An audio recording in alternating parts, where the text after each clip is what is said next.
many years I have actually doubted my revision techniques and like my study methods, just because I felt like I was cutting corners a little bit too much. I had almost too much time on my hands. Last summer I managed to bang out 3 A's in biology, chemistry and maths, so I think that sort of clarified and solidified the fact that these study methods do truly work. I basically sat here for the past maybe 3 days and I just made some notes on all the possible study methods that I've used and things that work for me. Of course, as I always say in all my videos, what worked for me may not work for you, and some may say that my methods are not the healthiest, but if you are really tight on time, if you just want to get the work done and then have some fun later on, I feel like this is the quickest and easiest way to absorb all the information that you need to know and still have a life outside, I guess. All the study tips that I'm going to mention in this video were religiously used by me throughout year 12 and year 13, and probably slightly in year 11, maybe a bit too late into year 11. Like, I wish I knew these a bit earlier. I have made a video, I have to slay every A-level mock, where I sort of go into bigger detail of like in what order these like study tips probably should be arranged in. So I literally babble on about this in every single one of my videos, but memorizing the mark scheme is the best cutting corner way to absolutely digest the best information, the closest thing to what's going to be in your actual exam, and learn everything that you need to learn and have the most time for yourself, whether it's revising for a unit test, a mock, your actual exams. Memorizing the mark scheme should be your absolute biggest top study technique in all of your revision. Like, I don't care what subject you do, whether you do essays, whether you do any of the STEM subjects, that is what is going to ultimately get you the highest grades. I made a list on my computer of where I basically use this personally. So I use this in A-level biology. Like, if I didn't go through exam style questions, I didn't memorize the mark scheme, I'm sorry babe, I don't think I would have passed A-level biology, A-level chemistry, A-level maths, GCSE history, GCSE English literature, where you would memorize essays based on whatever character, maybe theme. I think when I say this, people never take it literally, just because you always feel like you're cheating the system. When you're in school, the teacher never recommends for you to do this. You would never ever hear that come from them. Like, they wouldn't even ever mention it, because one, they think that that does not teach you application techniques, because you straight up just look at the answer. But at the end of the day, when you're learning big content subjects like biology, there's so much that the examiners are looking for, from like keywords, the way like you almost like format the answer, because you're going to feel so overwhelmed when you don't know the answer. But if you go with the mindset that, okay, I don't actually need to know this answer, I'm learning the format, I'm learning I'm basically learning from the best textbook that's out there, which is exam questions, and you have the idea that, okay, I'm just going to memorize this, I'm learning from this, you're going to feel so much better and everything around you is going to be that much easier. The issue only arises if you don't thoroughly go over the topic when you're learning it in class, when you're looking at the textbook. Like, you need to understand where the answer is coming from. If you look at the answer and you're like, how does this even relate to the question? Like, what are they on about? Don't ever memorize it, because it will never go into your head. You will not be able to apply that knowledge to a different question, because let's be honest, then like 99% of the questions will never be identical to past paper questions. If you feel this way, go back to your textbook, ask the teacher for some help, look at YouTube videos. There are some people who go over exam papers that you do, so they might provide you like an explanation straight away. I've summarized some of the advantages there is to memorizing the mark scheme. One, helps you predict the marking points and learn all the ways they might want to trick you. Learn to formulate your answers straight to the point with the key information and less waffle, saving you exam time. This is so big, especially on like 6 markers, just because you can write them all in bullet points instead of sentences as well. 3, you are able to recognize similar questions, which gives you clues about what they are asking for, as you're able to mix many answers in your head which you have memorized. Helps you understand the meaning of state, explain, evaluate, show and compare. You realise what topic and what type of question are most prominent in the exam material, because if you don't go over the exam papers just in general, you won't know that, for example, respiration is massive in A-level biology. And then I also, after memorising the entirety of the mark scheme, maybe go in physics and maths tutor and look at the old spec questions as well, just because they have like 6-9 markers on basically everything ever and more. I would recommend to once again go back at the textbook, or maybe look at like save my exam notes and like compare it to the specification, because there are some areas that might have like never been assessed and you don't know, maybe that will actually come up in your exam, you know. The next thing that I'm going to talk about is creating recipes. This is something really new that I sort of have discovered, but I realized that I sort of in my head was using it basically all the time, and it fits very, very well after you memorize the mark scheme or you look at exam style questions, because basically the whole aspect of this is that you give yourself sort of like a how to approach to each type of question that might come up. This is especially useful in like maths or chemistry, where there's like different reaction mechanisms, or like, you know, the spectrums like IR, what were they, mass spectrum, what's the other one? Why I'm saying it's really good for you to know all the exam paper questions is because you are able to recognise all the ways that they might trick you, all the things you might miss out, and how they're able to formulate like the question. The recipe should literally be written on like a flashcard or like a sticky note, where you might put, okay, what is the point of intersection? Okay, is the line a tangent or a normal? And then you might say, okay, if it's a tangent, equal gradient. If it's a normal, like negative reciprocal, that sort of thing. Of course, you have to sort of relate it to a question. I just can't think of one right now in my head. The 2 advantages that I have written down, I put, you'll be familiar with the questions even if there is something that throws you off. You know all the ways you may still gain marks and what approach you should take. And this is so important, because it might be so overwhelming to look at a question which is like 12 marks, and at one point it says show, then it says this, and it's 5 marks, and then whatever. And I think you really just need to recognise, okay, what type of question this is.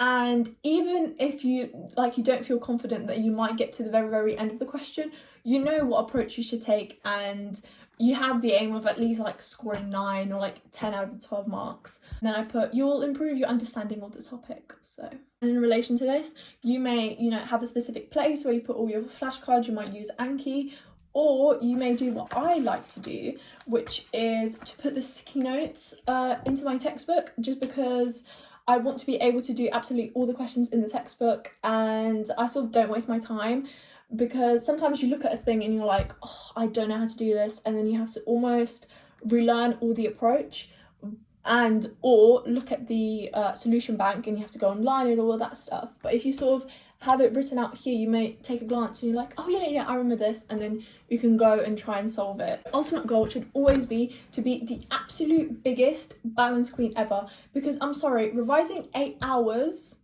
every single day is not a flex. Even 6, that is not a flex. It just shows that you have really inefficient revision methods, and if you have to cancel plans, if you are not able to spend time with your friends because of revision, something needs to change, because one, you are never ever gonna be able to keep this up. You're gonna go down such a downward spiral, and any exam you don't do well in or as well as you hoped is gonna hurt that much more, because you're like, how could I possibly do anything more? First things first, I mentioned this in my previous video, but you're gonna revise in 30-minute blocks, where every 30 minutes you're gonna change the subject to a completely different thing. I mean, you can keep it in terms of the same subject, but you definitely need to change topic just so you're able to maintain that focus. But the first thing that you're going to do is you're basically going to write down on a piece of paper all of your weaknesses. So everything that you don't want to come up in an exam, like it doesn't matter if it's biology, chemistry, maths, whatever. And then you're going to rank them from like 1 to 6 on what are the actual biggest issues on this piece of paper.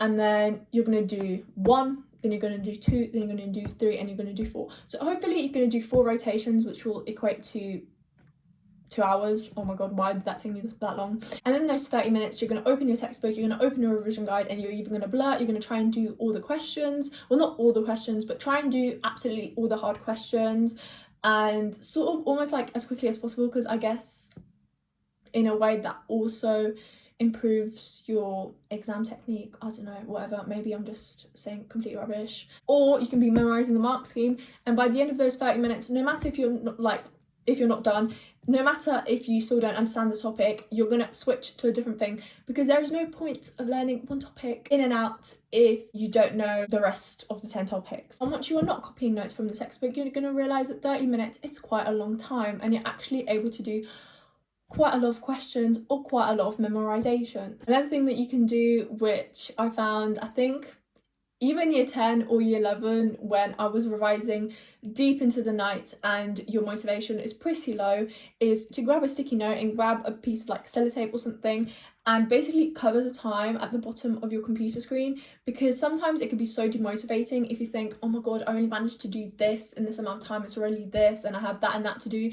But once you don't know the concept of time, especially during like the winter months where you like, it could be 4 or it could be 8. I mean, I wouldn't say it's like the most efficient technique. I wouldn't say that you're able to do like 4 more hours. I would say maybe I'm able to do between like 20 minutes and like an hour, but at the end of the day it still stretches out that time of revision if you really need it. And also, please try, at least most of the time, go to bed at like a reasonable time. Like, go to bed at 11 and then scroll on TikTok till 12. Like, that's completely fine, but don't sit there like revising into the night. If you feel like you have to, look back at your revision methods, think, okay, what is the weakness? Like, why am I actually doing this? Like, was I just lazy? Like, what is actually going on? The next thing that I have on my list is to find your music.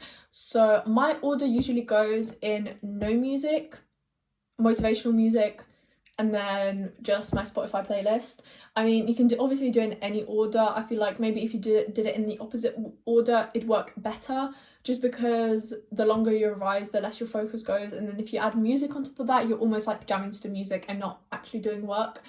But this is almost like the sticky notes on the clock thing. You're able to sort of, like, sometimes if you really like can't be asked to do something, like for example like maths questions, something that doesn't really require much words, you turn up like the music and you're like, yeah, do you know what, I will do like 5 more questions. And anytime that I needed that extra focus, I'll just turn it off. The next thing is to find your optimal revision spot. Now, I was a massive hater of revising in school. I hated revising in school between like year 12 and year 13, just because like literally no one was looking at me, but I felt like everyone was looking at me, and I just felt that I was observing people. I was also distracting people, and I felt like they were distracting me. I always felt like I never had everything at hand, and even if I did, I didn't want to bring like 20 textbooks, you know, into my bag every single day. But revising at home at this desk, or even like on my bed, was the absolute best thing. I preferred my own company over others. I don't know, I never liked to revise with others, and most of my friends did different subjects to me anyway. So what I did was I did the easiest tasks in school, whether it was creating like a revision timetable of what I'm going to do when I get back home, or it was, I don't know, making a few flashcards, basically copy and pasting things. I did that all in school, just so all the hard work, all the big focus was going to be at home. But then even at home, I would change up my location quite often. Like if I'd get bored here, or if I felt like my back was hurting or something, I'd go into my bed. If I get bored here and I feel like I'm not being as productive, I'd go into my parents' bedroom, I'd go downstairs. During my like biology revision, I really liked to go and revise outside when it was good weather, just because you don't want to be like stuck in your bedroom when there's nice weather. However, looking back on it, I wish I did my homework during my freeze, because during year 13 the work really piles up, because you most likely have multiple teachers and all your teachers are setting work at the same time. You're revising for unit tests, personal statements, like, or entrance exams. Everything is just overwhelming. And if you don't do your homework during the freeze, you have to spend that time after school where you could be actually revising for mock exams and going over year 12 stuff.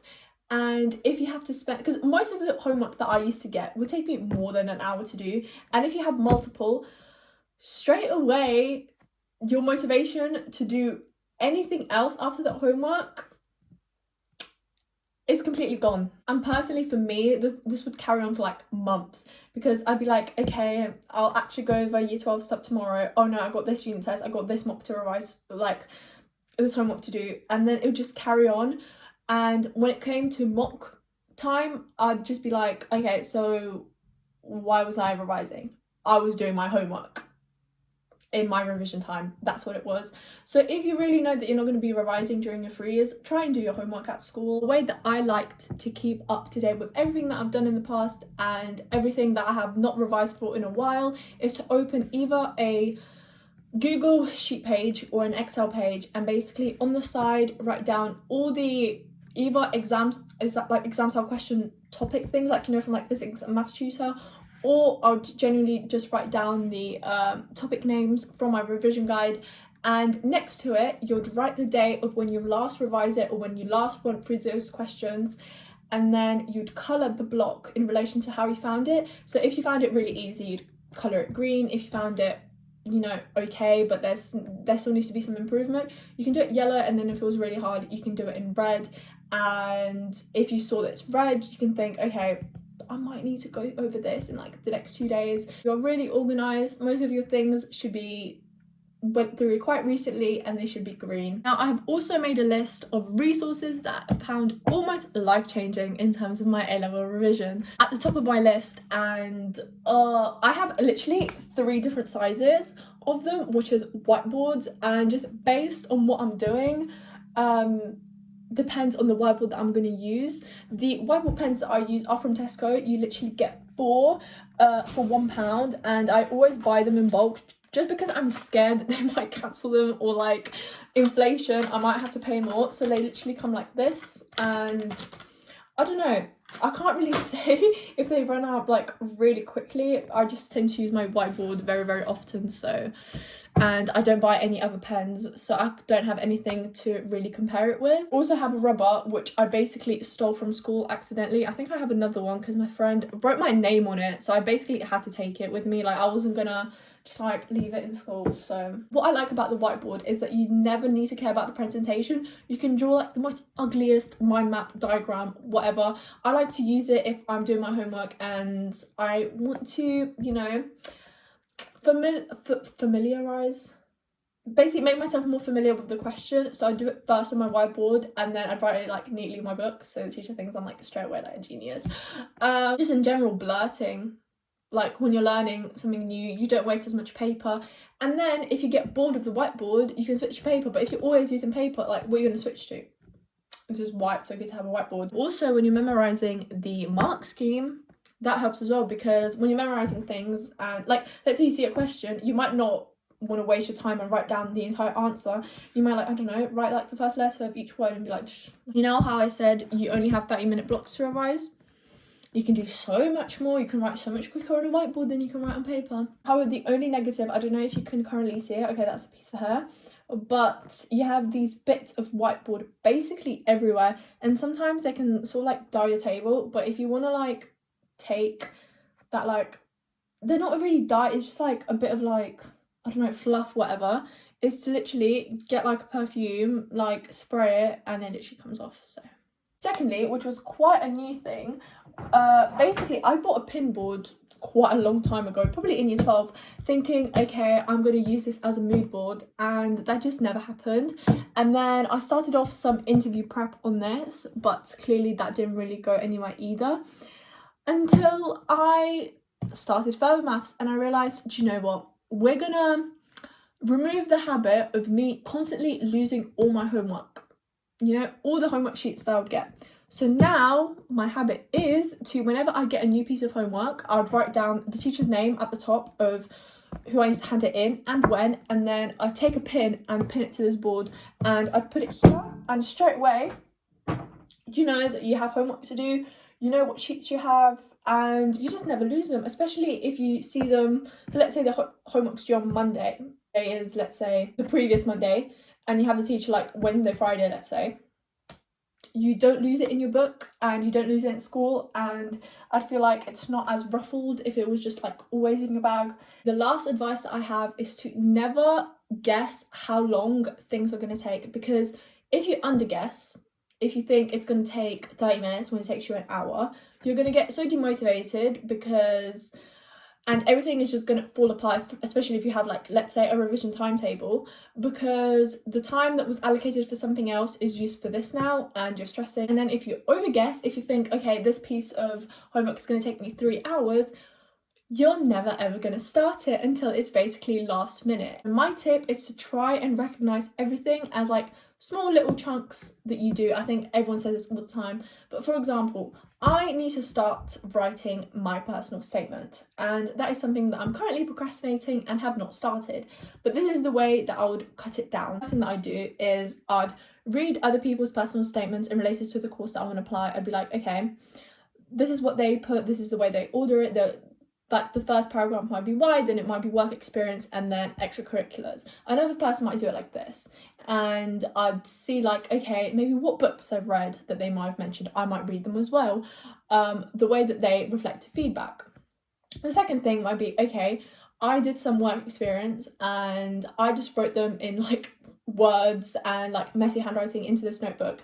I might want to turn it into a nice Word document where I write in full sentences and it actually makes sense. So then my next thing could be, okay, reflect on that work experience.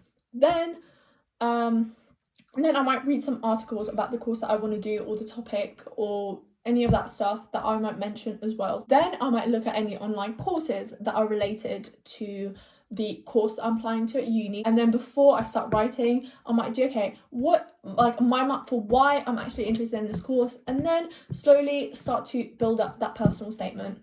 And when you say it in them terms, it's like, oh, like it's kind of simple. But if you say writing a personal statement, you're thinking, okay, I'm just going to open like a blank like Word document and start writing. It almost like gives like an English literature, like English language trauma vibes. Like, no, straight away this just seems so much more manageable. And it doesn't have to be big things like writing a personal statement. It could literally be like doing your homework.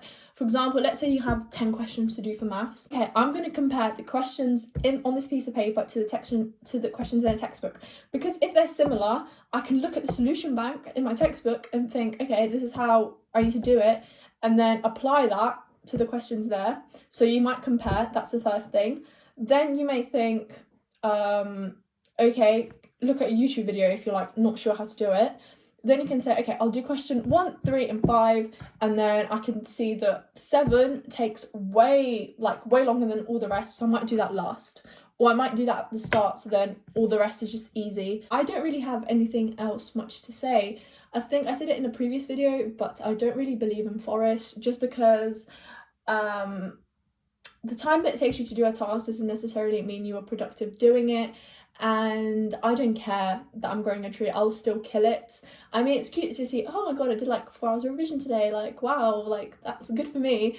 But if I see like an important message, like I'm sorry, I'm going to answer it. So I'd rather just completely turn my phone off or let it go out of charge. I hope that I was useful. I hope you take some of my advice, but if it doesn't apply to you, then it doesn't apply to you. And I just basically spoke for, I don't know, probably the past 40 minutes for no reason.